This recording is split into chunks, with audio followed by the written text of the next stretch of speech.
दोस्तों, ये कहानी है मध्य प्रदेश के इंदौर शहर की, जहां शहर के बीचों बीच एक पुराना लेकिन मजबूत मकान था। उस मकान में रहते थे 72 साल के रामस्वरूप शर्मा। सफ़ेद बाल, झुकी हुई कमर, चेहरे पर झुर्रियां और आंखों में एक अजीब सी शांति। ये वही आदमी था जिसने अपनी पूरी जिंदगी अपने परिवार के लिए खपा दी थी। रामस्वरूप जी पहले रेलवे में क्लर्क थे। वेतन ज़्यादा नहीं था, लेकिन ईमानदारी और मेहनत से उन्होंने अपने परिवार को संभाला। उनकी पत्नी सविता देवी बहुत सरल और त्यागी महिला थीं। दोनों का सपना था कि उनका बेटा पढ़ लिख कर बड़ा आदमी बने। उनका एक ही बेटा था, अमित। अमित बचपन से ही तेज था। रामस्वरूप जी ने उसकी पढ़ाई के लिए अपनी कई ज़रूरतें छोड़ दी। कई बार ऐसा हुआ कि घर में पैसे कम पड़े तो सविता देवी ने अपने गहने गिरवी रख दिए।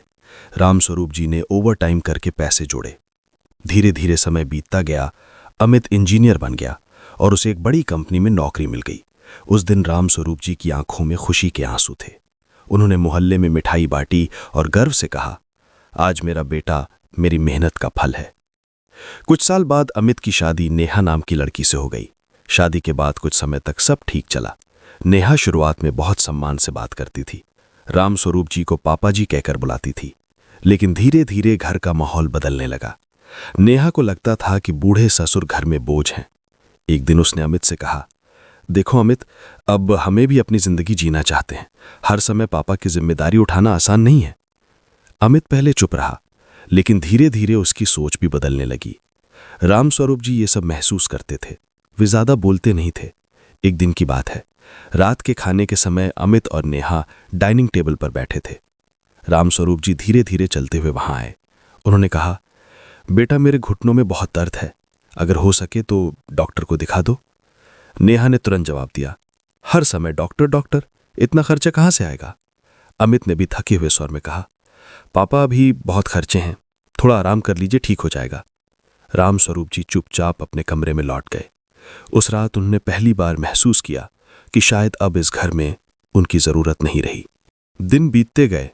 अब उन्हें कई काम खुद करने पड़ते थे। कभी कभी खाना भी समय पर नहीं मिलता। एक दिन नेहा ने साफ शब्दों में कहा, अमित, हमें नया फ्लैट लेना है, लेकिन बैंक लोन तभी मिलेगा जब ये पुराना घर बेच दिया जाए। अमित कुछ देर सोचता रहा, फिर बोला, ठीक है, लेकिन पापा। नेहा बोली, उन्हें किसी वृद्धाश्रम में रख देंगे। ये बात रामस्वरूप जी ने कमरे के बाहर खड़े खड़े सुन ली। उनके दिल में जैसे किसी ने चाकू घोंप दिया हो, लेकिन उन्होंने कोई शोर नहीं किया। उस रात वे देर तक जागते रहे। सुबह उन्होंने अलमारी से एक पुरानी फाइल निकाली। उसमें घर के असली कागज थे। असल में वो घर रामस्वरूप जी ने अपने नाम पर खरीदा था। अमित को यह बात पता ही नहीं थी। अगले दिन अमित ने एक प्रॉपर्टी डीलर को घर बुलाया। डीलर ने घर देखा और कहा, लोकेशन बहुत अच्छी है, कम से कम 1.5 करोड़ मिल जाएंगे। अमित खुश हो गया। उसी समय रामस्वरूप जी वहां आ गए। उन्होंने शांत आवाज में कहा, बेटा, घर बेचने से पहले कागज देख लेना चाहिए। अमित ने हंसते हुए कहा, पापा सब ठीक है। तभी रामस्वरूप जी ने फाइल खोलकर कागज सामने रख दिए। डीलर ने पढ़ा और कहा, इस घर के मालिक तो रामस्वरूप जी हैं। अमित चौंक गया। क्या? रामस्वरूप जी ने कहा, हां बेटा, ये घर मेरे नाम है। कमरे में सन्नाटा छा गया। नेहा का चेहरा उतर गया। अमित बोला, पापा आपने पहले क्यों नहीं बताया? रामस्वरूप जी ने शांत स्वर में कहा, जरूरत ही नहीं पड़ी थी।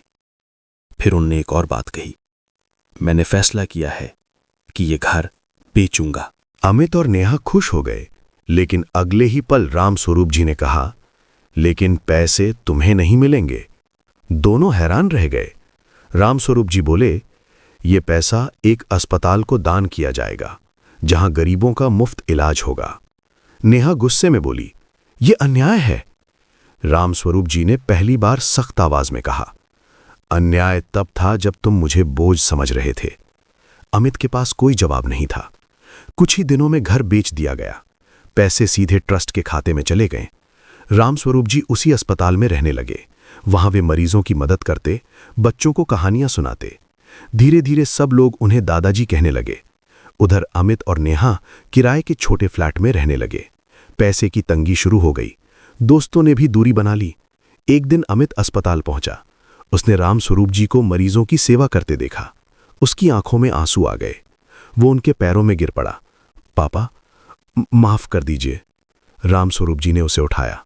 उन्होंने कहा, गलती हर इंसान से होती है बेटा, लेकिन उसे समझना जरूरी है। अमित रोते हुए बोला, मैं बदलना चाहता हूं।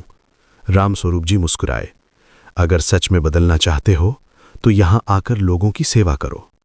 उस दिन के बाद अमित हर रविवार अस्पताल आने लगा। वो मरीजों की मदद करता, दवाइयां लाता, खाना बांटता। धीरे धीरे उसे समझ आने लगा कि असली खुशी पैसे में नहीं, सेवा में होती है। एक दिन रामस्वरूप जी बरामदे में बैठे थे। अस्पताल के बच्चे उनके पास खेल रहे थे। एक बच्चा बोला, दादाजी, आप हमारे साथ ही रहना। रामस्वरूप जी मुस्कुरा दिए। उन्होंने आसमान की ओर देखा और धीरे से कहा, भगवान, अब मुझे किसी चीज की कमी नहीं है। कहानी की सीख। दोस्तों, इस कहानी की सीख बहुत गहरी है। माँ बाप हमारी जिंदगी की नींव होते हैं। उनकी इज्जत करना हमारा कर्तव्य है। जो लोग अपने माता पिता को बोझ समझते हैं, समय उन्हें जरूर सिखाता है कि असली सहारा कौन होता है। याद रखिए, पैसा, घर और संपत्ति सब यहीं रह जाते हैं, लेकिन कर्म और इंसानियत हमेशा साथ चलते हैं।